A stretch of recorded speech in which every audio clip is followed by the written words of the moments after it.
Well, she's a busy offseason in Ottawa this year. Got the draft lottery, we got the draft, we got a roster to build for September. Lots of stuff to get into this summer. Today, we're going to start with the expansion draft. Well, that could have gone a lot worse. Oh, thank you. Tie the game, go in overtime, lose. Way to tie up the stick in front. Not. Oh boy. And just like that, 6-5, the Sens win! That was just bad. And here we go. They got their dub. Not anymore. They got a guy with the best name in sports. A guy with the name Brady! Expansion draft. The last time the Sens went through this, the team completely fell apart. The Sens go all the way to Game 7 of the Eastern Conference Finals. Then Dion Phaneuf won't waive his no-trade clause. The Vegas Golden Knights end up selecting Marc Methot despite the best efforts of the Sens. The Sens go into the next season, are 5-1-5 to start the year, make a trade for Matt Duchene around November, come back from Sweden, and absolutely fall apart. The Sens finished 9th worst this year. It's by far their best finish since then. Let's hope this expansion draft goes a lot better. Just a quick update on the rules. Essentially, teams have two choices on the number of players they can protect. They can protect 8 skaters and a goalie, or they can protect 7 forwards, 3 defensemen, and a goalie. Unfortunately, in Ottawa, the best case scenario would actually be to allow them to protect more than 1 goalie. That isn't in the rules, so for the purpose of this exercise, we're going to go with 7 forwards, 3 defensemen, and a goalie. And the reason we're going to do that is because the Sens really don't have any defensemen that they need to protect. In the 8-1 scenario, that's designed for teams that have 4 or 5 defensemen they want to protect. In Ottawa, we only have 5 defensemen total we're able to protect. The Sens' 5 defensemen available for the expansion draft are as follows: Thomas Chabot, Nikita Zaitsev, Victor Mete, Josh Brown, and Cody Golubeff. The Sens need to protect 3 of them, and to me, it's really an open and shut case. Thomas Chabot, Victor Mete, and Nikita Zaitsev. So let's run through each of those players. I think Chabot's pretty self-explanatory. There's not much we need to explain here. He's going to be protected. I think Victor Mete is another pretty easy one. He's a restricted free agent this summer, so he doesn't have a contract, but he played really well down the stretch for the Sens. He's a good young defenseman that can skate well and move the puck, and I think the Sens are going to re-sign him, and I think he's a pretty easy protect here. Now that last spot is a little bit interesting for me. I went with Nikita Zaitsev here, but if somebody told me they were going to go with Josh Brown instead, I would understand. If you gave me a choice between Nikita Zaitsev and Josh Brown, I'm taking Zaitsev all day. But Zaitsev also comes with a longer-term contract at more money. You could look at it 2 ways.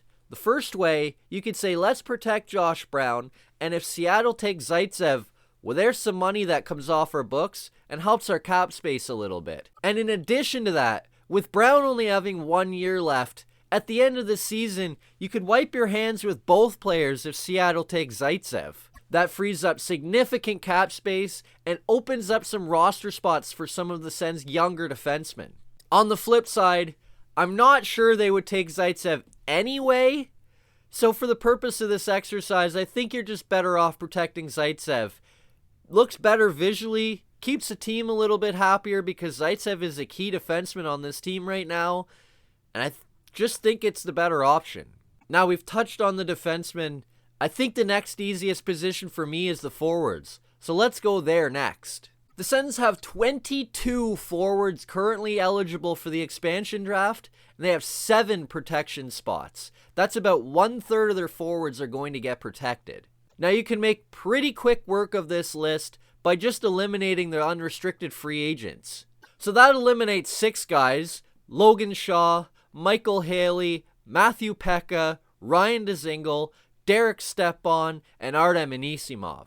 There are also a whole bunch of restricted free agents who I don't believe have any shot of being selected either. Those include J.C. Baudin, Michael Amadio, Jack Kopaka, Zachary Magwood, and Jonathan Davidson. So that eliminates another 5 forwards. We're now down to 11 forwards with 7 spots. Now remember, this is a list of players that I would protect and the ones I think they should protect. Doesn't necessarily mean that they're going to protect these players. And speaking of protecting players, let's start with the 3 guys I think are the biggest locks to get protected. And that would be Connor Brown, Brady Tkachuk, and Drake Batherson. I think there are 2 more guys in the next tier that are kind of in a similar vein to Nikita Zaitsev in the fact that I think visually it just makes sense to protect these guys for the long-term benefit of the team. And that would be Colin White and Nick Paul. So that's 5 of the 7 guys protected. That leaves 2 spots and 6 players. Clark Bishop is a restricted free agent after next season, but I don't think there's any risk of him being selected, so he can come off the list, and we're down to 5 players and 2 spots. This is where things get interesting for me. You've got Evgeny Dadonov, Chris Tierney, Austin Watson, Vitaly Abramov, and Logan Brown fighting for 2 spots. Because of the situation the Sens find themselves in, I'm going to go a little bit off the board here and go a little bit crazy. A lot of people are going to vehemently disagree with my decision making here, but I'm trying to trick Seattle. I think the obvious thing to do for the Sens would be to protect 2 of Dadonov, Tierney, and Watson.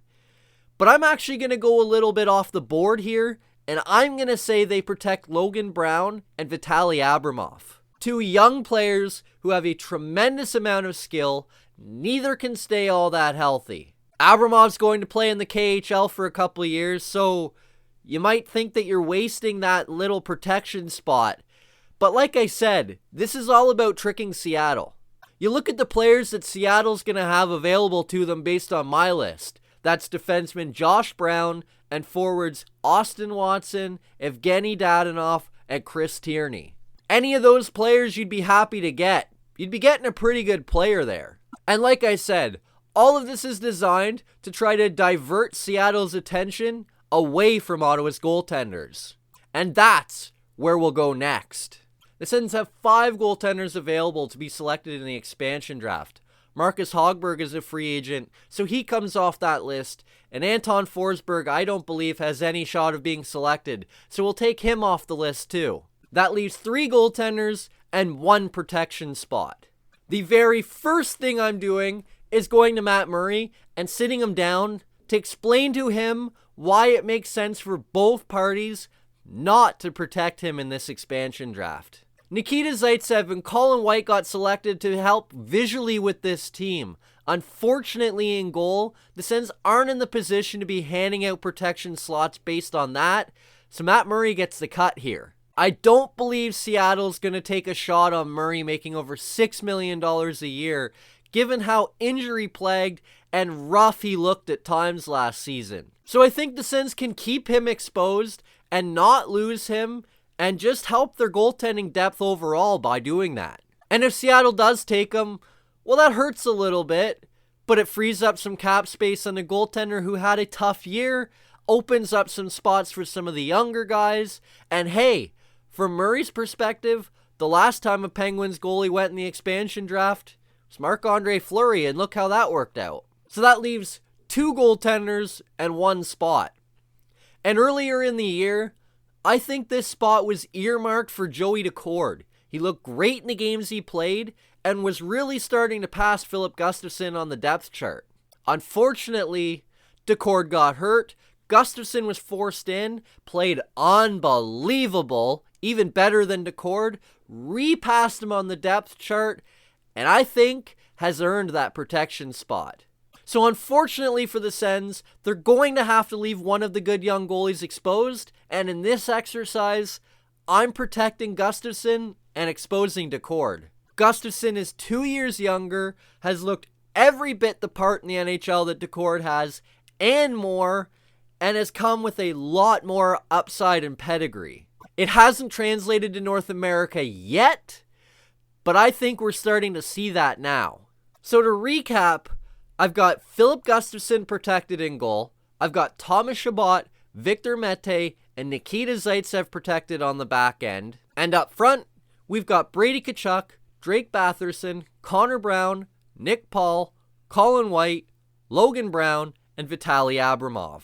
Now, this may not necessarily be the best list the Sens could have protected, but I think it's the best list to protect their future. And speaking of their future, the Sens are a very, very lucky team. They don't have to protect Zub. They don't have to protect Brandstrom. Sogard's fine. Mandolese is fine.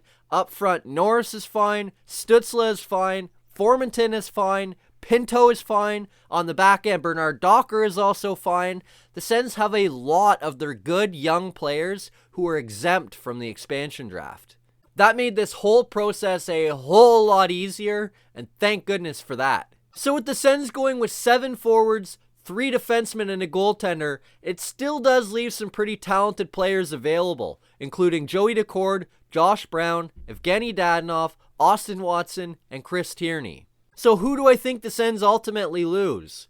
Well, I think Evgeny Dadonov is a very intriguing player for Seattle. Unfortunately, he had a terrible season, has a big contract, and I don't know that they want it. I think ultimately it comes down to either Dadonov, maybe Austin Watson, depending on what kind of a role they're looking for him to play, and Joey Daccord. For the purpose of this exercise, I put together a little expansion draft list, and actually, Dadonov would fit in pretty nicely in this roster. He either becomes the first line right winger or the second line right winger. I have Joe Pavelski on this team as well coming out of Dallas, so that fits in nice. And if Seattle's in win now mode, I think that's got to be the pick. I think one of the biggest keys for Seattle, much like it was for Vegas, is to grow the game at the local level. Get the fans in that area excited. The best way to do that is to put a good team on the ice that's going to have early success. Evgeny Dadonov is a talented player who you could market some of your team around and who could give you some early success. So I think if Seattle wants to win early on, Dadonov has to be the pick here.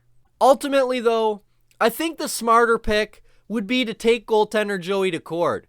Based on my early projections, Seattle's actually going to have a very talented goaltending core with Vitek Vanacek, Braden Holtby, and Jake Allen. Now, one of those guys could be moved out for some more help, either immediate help or some draft picks, but regardless, I think Daccord can come in there and immediately be the AHL starting goaltender. He doesn't have to play right away. You have the time to develop him, slowly bring him to the NHL level, and I think if you do that, he could have success.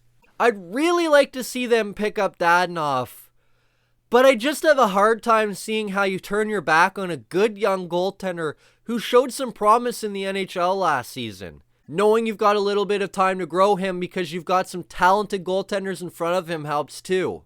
Besides, if things worked out, imagine going forward with Vitek Vanacek and Joey Daccord as your 1-2 punch. That's a pretty good young tandem if you ask me. So we leave Dadonov, Chris Tierney, and Austin Watson all exposed to try to trick Seattle into taking one of them. Unfortunately, I don't think it matters, and I think the Sens are losing Joey Daccord this summer. That's going to be a huge loss, and I'm going to be particularly upset. But with Matt Murray and Anton Forsberg in the NHL, Philip Gustafsson and Mads Sogard in the AHL, Kevin Mandolese in the ECHL, and a goaltender overseas in Finland, I think the Sens are still in okay shape. Besides, as disappointing as it would be to see Daccord leave, at least it would clear the crease up a little bit. That's it for this video. Hit like if you liked it, subscribe to the channel if you haven't already, share it with anybody you know, and tell me down below. Who do you think the Sens are going to protect in the expansion draft? Will they go 7-3-1 or will they go 8-1? And beside that, who are they going to lose? Let me know down below, and we'll see you next week for another Sens video.